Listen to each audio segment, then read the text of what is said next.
Un solo raíl de tren de unos 100 metros de longitud puede llegar a pesar más de 6.000 kilos. Es una barra de acero extremadamente resistente, capaz de soportar tensiones estructurales inmensas y resistir décadas de uso continuo bajo condiciones extremas. Pero, ¿cómo se transforma el hierro en barras de acero? Visitamos el líder mundial en la fabricación de raíles gigantes y una fábrica sobre ruedas para descubrir cómo se hacen las vías del tren.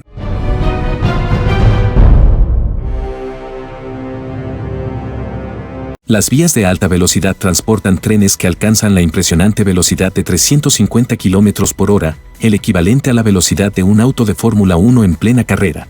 Pero a diferencia de un coche de carreras que pesa unos 800 kilogramos, un tren pesa cientos de toneladas. Las vías convencionales no podían soportar las tensiones extremas de los trenes de alta velocidad. El problema principal radica en las juntas soldadas y los ángulos afilados. En una vía normal, cada vez que el tren pasa por una junta, se produce un impacto y un sonido de traqueteo. A 300 km por hora, esos pequeños golpes se convertirían en martillazos capaces de desintegrar la estructura y descarrilar el tren. Para garantizar un viaje apacible y seguro, la clave es eliminar las juntas y diseñar curvas extremadamente suaves. Esto obliga a fabricar secciones de vía cuya longitud supera la de un campo de fútbol. Pero, ¿cómo se fabrica una pieza de acero tan grande? La historia de estas vías comienza en las profundidades de los Alpes austríacos. Entre casitas de chocolate y montañas nevadas se esconde la planta de Voestalpine, el líder mundial en la fabricación de raíles gigantes. El proceso es un espectáculo visual. Primero se introduce mineral de hierro, coque y caliza en un alto horno. Una intensa corriente eléctrica funde el interior del horno a unos 1650 grados centígrados. Cuando alcanza esta temperatura, el metal es casi líquido y las impurezas flotan hacia la superficie para ser eliminadas. Después el metal fluye hacia una gran cuchara de colada, donde se añade carbono, manganeso y otros elementos para aumentar su durabilidad.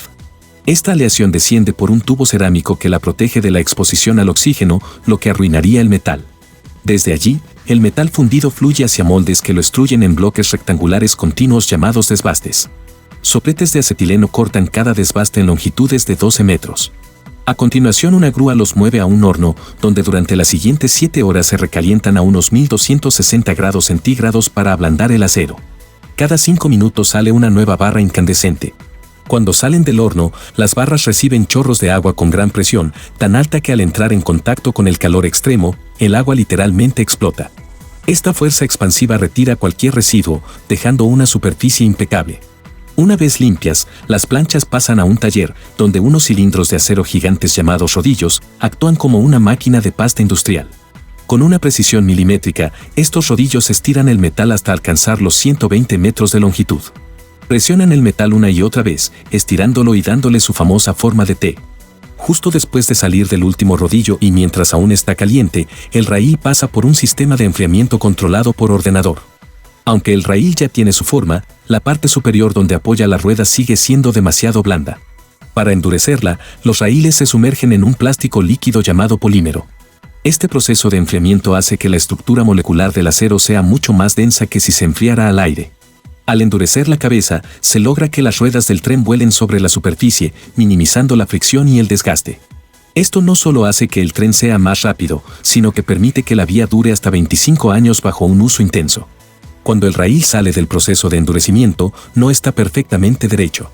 Para corregirlo, se introduce en una máquina de enderezado.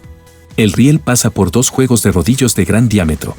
El primer grupo presiona el acero verticalmente, hacia arriba y abajo, y el segundo lo hace horizontalmente, de lado a lado. La máquina dobla el raíl más allá de su punto de retorno natural, forzando a las fibras del acero a realinearse. Es un equilibrio delicado. Si se presiona poco, el raíl recupera su curva original. Si se presiona demasiado, el acero se debilita. Unos sensores láser miden la desviación y ajustan la presión de los rodillos de forma automática. Una vez que está perfectamente recto, llega el momento de darle su dimensión final. Las puntas suelen tener pequeñas deformaciones debido a la entrada y salida de los rodillos de laminación. Estas partes se cortan con sierras de disco de gran diámetro refrigeradas por agua. El corte debe ser perfectamente perpendicular para que al soldarse en la vía no queden huecos.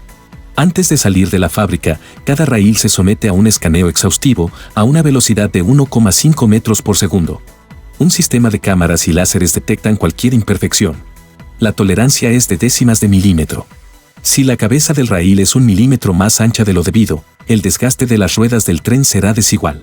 Las pruebas magnéticas detectan grietas microscópicas y fatiga en la superficie del acero, mediante alteraciones en campos electromagnéticos, asegurando que no existan fisuras que puedan expandirse. Los rayos ultrasónicos emiten ondas sonoras que atraviesan el acero para localizar burbujas de aire, impurezas o microfracturas en el interior del acero, invisibles al ojo humano. Si el ordenador detecta la más mínima mancha, el raíl es enviado a inspección manual. Si hay una falla interna, se rechaza inmediatamente. La vida de miles de pasajeros depende de que no exista ni un solo arañazo. El último reto es el transporte. ¿Cómo se transporta una barra de 120 metros y 7 toneladas? Se utilizan brazos robotizados equipados con electroimanes gigantes que levantan las vías con una delicadeza asombrosa. Se depositan en vagones ultralargos, separados por centímetros y protegidos por amortiguadores y cuñas para que no se toquen entre sí. Un solo rasguño durante el viaje podría debilitar el acero y obligar a devolverlo al horno. Pero, ¿cómo se hacen las vías del tren? Para colocar las vías, se utiliza lo que se conoce como un tren de renovación integral. Es básicamente una fábrica sobre ruedas de cientos de metros de largo que realiza todo el trabajo. Estas máquinas pueden colocar entre 500 y 2000 metros de vía al día, algo que antes requería semanas de trabajo y cientos de obreros. La máquina avanza sobre el balasto. Unos brazos hidráulicos presentan los nuevos raíles de 120 metros que han sido transportados en vagones especiales. Es la parte más espectacular. La máquina tiene un almacén de traviesas de hormigón que se desplazan por una cinta transportadora. A medida que la máquina avanza, unos rodillos guían los pesados raíles de acero y los depositan suavemente sobre las placas de asiento de las traviesas. Inmediatamente después de que el raíl toca la traviesa, una unidad de la máquina detecta los anclajes y aplica una fuerza de rotación para apretar los clips. Esto deja el raíl sujeto pero con la flexibilidad necesaria para absorber las dilataciones por el calor. Una vez la vía está montada, pasa a la máquina bateadora. Esta tiene unos dedos metálicos que se entierran en el balasto y vibran. Esto hace que las piedras se acomoden perfectamente bajo las traviesas, nivelando la vía y dándole la inclinación exacta en las curvas. Para que los trenes de alta velocidad puedan viajar a más de 300 km por hora sin el ruidoso traqueteo constante, los raíles no se atornillan entre sí, sino que se convierten en una sola pieza continua de kilómetros de largo mediante soldadura. Se coloca un molde de cerámica alrededor de la unión de los dos raíles, dejando un pequeño espacio entre ellos. En un crisol situado encima del molde, se mezcla polvo de aluminio y óxido de hierro. Se enciende la mezcla y ocurre una reacción química que alcanza los 2500 grados centígrados en segundos. El acero fundido cae dentro del molde, rellenando el hueco y fundiendo los extremos de los raíles.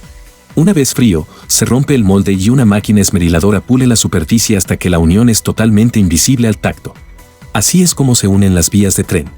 Si quieres saber cómo se extrae el hierro de la tierra, tienes el enlace en la descripción y en el primer comentario. Dale like al vídeo si te ha gustado y compártelo con otra persona que le pueda interesar. Además, suscríbete a este canal activando las notificaciones para seguir aprendiendo. Un saludo.